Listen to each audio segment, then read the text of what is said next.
حدیثوں کو جمع کرنے کے لیے کتنی محنتیں کی محدث نے. یہ محدثین وہ تھے کہ جو باضابطہ ایک ایک حدیث کے لیے سفر کرتے تھے, اپنے کانوں سے حدیثوں کو سنتے تھے, اور پھر سنتے ہی نہیں تھے, جن سے سنا اس کی تحقیق کرتے تھے کہ یہ آدمی کیسا ہے, اس کا کردار کیسا ہے, سچا ہے جھوٹا ہے. پھر یہ جس سے ملنے کی بات کر رہا ہے, اس نے بیان کرے کہ میں نے اس سے سنا, اس سے اس کی ملاقات بھی ثابت ہے یا نہیں, ملا بھی یا نہیں. پھر جس سے بیان کر رہا ہے اس کی سیرت کیسی ہے, اس کا کردار کیسا ہے, وہ جس سے بیان کر رہا ہے. یعنی رسول اللہ تک, پوری صحابہ تک جتنی کڑی گئی, ہر کڑی کے راوی کی پرکھ بھی کر رہے ہیں, اس کے حالات بھی جاننے کی کوشش کر رہے ہیں. ایسی ایک ایک حدیثوں کو تحقیق کے بعد لکھتے تھے, جمع کرتے تھے, تب کتابیں بنتی. اور اس کے لیے کتنے سفر کرنے پڑتے تھے. امام محمد بن اسماعیل بخاری نے کتنے سفر کیے معلوم ہے حدیثوں کو جمع کرے. وہ خود بیان کرتے. امام عسقلانی بخاری کی انہوں نے شرح کی, ہدیۃ الساری جو مقدمہ ہے فتح الباری کے نام سے انہوں نے شرح کی. اس کی پہلی جلد جو مقدمہ امام بخاری کے حالات پر, جلد نمبر 1 صفحہ 478 پہ امام بخاری کا جملہ بیان کرتے. امام بخاری کہتے ہیں کہ میں علم حدیث کی طلب میں نے کتنے سفر کیے. فرماتے ہیں کہ میں ملک شام گیا, جس کو سیریا کہا جاتا ہے, میں مصر گیا, ایجپٹ, جزیرہ حدیث لینے کے لیے میں 2 مرتبہ گیا, بصرہ کا میں نے 4 مرتبہ سفر کیا, 6 مرتبہ حرمین طیبین کا میں نے سفر کیا. اور فرماتے ہیں کہ محدثین کے ہمراہ کوفہ اور بغداد میں کتنے بار گیا اس کو شمار نہیں کر سکتا. یہ تو وہ ہے کہ میں نے شمار کر لیا, 2 بار یہاں گیا, 3 بار وہاں گیا, 4 بار وہاں گیا, لیکن بغداد اور کوفہ کتنے بار مجھے سفر کرنا پڑا میں شمار نہیں کر سکتا. تو اور پھر ایک ایک حدیث کے لیے جو شام سیریا جا رہے ہیں, بغداد ایک, بخارا ایک الگ علاقہ ہے, وہ بخارا وہاں کے رہنے والے تھے اس لیے بخاری کہلائے. بخارا سے سفر کر رہے ہیں, پتہ چلا بھائی سیریا میں کوئی محدث صاحب ہے, کوئی عالم صاحب ہے, ان کے پاس کچھ حدیثیں حفظ ہے, ان کو کچھ حدیثیں لکھی ہے, سفر کر رہے. اور اس میں احتیاط کیا, میں سے 2 سفر کی 3 سفر کی رودات بیان کر رہا ہوں, ایسے بے شمار ان کے سفر کو بیان کیا گیا ہے. ایک مرتبہ آپ ایک سفر کرتے ہوئے جاتے, پتہ چلا صاحب ایک محدث صاحب ہے, اپنے جد کی سند سے حدیث بیان کرتے ہیں. چلو ان کے پاس جتنی حدیثیں سنی جائے, لکھی جائے, لائی جائے, لے لی جائے, روایت کر لی جائے. تقریباً 15 دن کا سفر کیا امام بخاری. اس زمانے میں سفر طویل کیوں ہوتے تھے, ہوائی جہاز کے سفر نہیں ہوتے تھے, ٹرین کے سفر اور بس کے سفر نہیں تھے. سفر کے 2 ہی ذریعے تھے, خشکی کا راستہ, تری کا راستہ. پانی سے جا رہے ہیں تو پانی کا جہاز, ہواؤں کے بھروسے جہاز چلتے تھے. ہوا کا جھونکا رخ بدل گیا, پتہ چلا 7-7 8-8 دن پیچھے ہو گئے. ڈاکو لوٹ لیتے تھے, خطرے الگ ہوتے تھے. ریگستان کے سفر کرنے ہوتے تھے اونٹوں پر, جنگل کے علاقے ہیں تو گھوڑے پہ سفر ہوتے تھے. کئی دن قیام کرتے ہوئے جاتے تھے. 15 دن سفر کو لگے امام بخاری کو. ملاقات ہوئی محدث صاحب سے, اور جب پہنچے سلام علام کیا اور کہا کہ حضور سنا ہے آپ کے پاس رسول اللہ کی کچھ حدیث ہے. کہا ہاں. کہا میں ان حدیثوں کی طلب میں آیا ہوں. کہا بذوق وہ حدیثیں سنی, مگر میرا گھوڑا رستی چھڑا کر بھاگ گیا, ذرا میں پہلے اپنے گھوڑے کو دیکھ لوں, ڈھونڈ لوں, پکڑ لوں, پھر میں آپ کو اطمینان سے حدیث سناتا ہوں. امام بخاری نے فرمایا بہتر. ان کے ساتھ باہر آئے گھر سے, ان کا گھوڑا رستی توڑا کے دور کھڑا ہوا تھا. یہ بلا رہے تھے, گھوڑا آ نہیں رہا تھا, اڑ گیا تھا. تو گھوڑے کو بلانے کے لیے انہوں نے ایک ہیلا کیا, اپنا دامن اٹھایا اس طرح اور گھوڑے کو آواز دی. گویا بولنا بتانا ہی چاہ رہے تھے گھوڑے کو کہ دامن میں کچھ چنے وغیرہ رکھے ہوئے ہیں. اب بیچارہ گھوڑا تو جانور ہے, اس کو لگا آقا کچھ کھلانے کے لیے دامن میں لائے ہیں, تو وہ کھانے کی لالچ پہ گھوڑا آ گیا. آیا تو گھوڑے کی لگام پکڑ لی, دامن چھوڑ دیا. دامن میں تو کچھ تھا ہی نہیں. ہیلے سے بلایا, گھوڑا باندھنے لگے. امام بخاری اپنے گھوڑے پہ بیٹھنے لگے. یہ اپنا گھوڑا باندھ رہے تھے, امام بخاری اپنے گھوڑے پہ سوار ہو رہے تھے. کہا کہ محمد بن اسماعیل کیا ارادہ ہے, حدیث نہیں سنو گے؟ کہا واللہ تجھ سے حدیث کا ایک لفظ بھی نہیں سنوں گا. کہا ارادہ بدلنے کی وجہ, کہا جو شخص جانور کو دھوکہ دے سکتا ہے اس کی کیا گارنٹی ہے کہ وہ مجھے حدیث بیان کرنے میں دھوکہ نہیں دے گا. تجھ سے واللہ ایک حدیث بھی نہیں سنوں گا. چنانچہ یہ ہوا کہ صاحب آپ نے ان سے حدیث نہیں لکھی. یعنی انداز لگائیے 15 دن کا سفر ختم. ایک مرتبہ اسی طرح کئی روز کا سفر کرتے ہوئے آپ پہنچے امام بخاری رحمۃ اللہ علیہ. کئی روز کا سفر کیا, محدث سے ملاقات ہوئی, نماز کا وقت ہو گیا, اذان ہو رہی تھی. انہوں نے کہا چلیے پہلے نماز پڑھ لیتے, اس کے بعد پھر بیٹھتے ہیں, پھر حدیث سناتا ہو.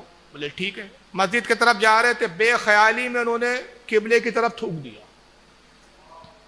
بے خیالی. امام بخاری نے نماز پڑھی, گھوڑا پہ اپنی زین کسے جانے لگے. انہوں نے کہا حضور حدیث نہیں سنیں گے؟ کہا واللہ جو قبلے کا احترام نہیں کر سکتا اس کے کیا بعید ہے کہ وہ حدیث کا احترام کرے. میرے لیے تجھ سے حدیث لینا روا نہیں. اور یہ آخری تیسرا واقعہ میں سنا رہا ہوں. یہاں تو امام بخاری کی حدیث اور اپنے آپ کو ثقہ رکھنے کے لیے جو جد و جہد نظر آتی ہے، مثال نہیں ملتی تاریخ. تاجر بھی تھے آپ، تجارت کرتے تھے. تجارت کے لیے نکلے آپ ایک مرتبہ اور تجارت کی بڑا نفع ہوا. تقریباً 1,00,000 دینار آپ کے پاس تھے اس وقت. سونے کے سکے 1,00,000 بہت بڑی رقم ہوتی ہے جناب. تو آپ پانی کے جہاز پہ سفر کر رہے تھے، تو جہاز میں اس وقت بڑے بڑے جہاز بھی چلتے تھے، چھوٹی چھوٹی کشتیاں بھی چلتی تھی. تو جہاز میں بھی اس وقت بھی درجے ہوتے تھے، first class, second class, third class. آدمی اپنی حیثیت کے حساب سے اس کا خرچ دیتا تھا. تو چونکہ آپ تاجر تھے، مالی اعتبار سے اللہ نے آپ کو بہت نوازا تھا، تو آپ نے اپنے لیے ایک مخصوص کمرہ جہاز میں بک کروا لیا. تو اس کمرے میں بیٹھ کے آپ اپنے دیناروں کو گن رہے تھے اور دیناروں کی پوٹلیاں بنا رہے تھے. کپڑوں میں کپڑے کی پوٹلیاں تھیں اور مستقل یعنی کچھ ہزار کی الگ الگ پوٹلیاں جمع کر رہے تھے. ایک شخص کا گزر ہوا، دروازے کی کھیڑ میں سے اس کو یہ منظر نظر آیا کہ امام بخاری، وہ جانتا نہیں تھا امام بخاری کو، کوئی شخص ہے مالدار دکھ رہا ہے، دینار گن رہا ہے. تو یہ کھیڑ میں سے جھانکنے لگا اور منظر دیکھتا رہا. امام بخاری دینار گنتے رہے، پوٹلی میں باندھتے رہے. تو اس نے پورا دیکھ لیا کہ ہر پوٹلی میں اتنے اتنے ہزار دینار رکھے گئے. مثلا 1,00,000 سے تو سمجھ لو کہ ایک پوٹلی میں 10,000 10,000 دینار رکھ کے ایسی 10 پوٹلیاں بنائی گئی تھی. پوٹلیوں کے کپڑوں کا رنگ کیا ہے یہ بھی اس نے دیکھ لیا. بس جیسے امام بخاری نے ساری پوٹلیوں میں دیناروں کو جمع کیا، اس کو گرہ لگائی، گانٹ باندھی، اس نے شور کر دیا کہ میرے روپیے چوری ہو گئے، جہاز میں کسی نے مجھے لوٹ لیا. شور کرنے لگا، لوگ جمع ہو گئے. کپتان آیا جہاز کا، کشتی کا جہاز کا آیا، کہا کیا کیوں شور مچا رہا ہے؟ کہا کہ شور کیوں نہ کروں کہ 1,00,000 دینار میرے چوری کر لیے گئے. مقصد کیا تھا؟ تلاشی ہوں گی، ان کے پاس نکلیں گی وہ پیسہ، پھر میں ہڑپ کر جاؤں گا. تو اس نے کہا فکر مت کر، یہ کشتی ہے، کوئی پانی کے جہاز سے باہر نکل نہیں سکتا، بھاگ نہیں سکتا، تیرا چور کشتی میں ہی موجود ہوگا. اس نے اعلان کیا کہ جتنے لوگ ہیں سب جمع ہو جائیں. جہاز کا ایک بڑا صحن کا جو ایک بڑا علاقہ ہوتا تھا، کھلا علاقہ، وہاں جمع ہو جائے. سب لوگ جمع ہو گئے. امام بخاری بھی آ گئے. کہا سب کے کمروں کی تلاشی ہوں گی، سب کے سامان اور اسباب کی تلاشی ہوگی. اس کے 1,00,000 دینار چوری ہو گئے.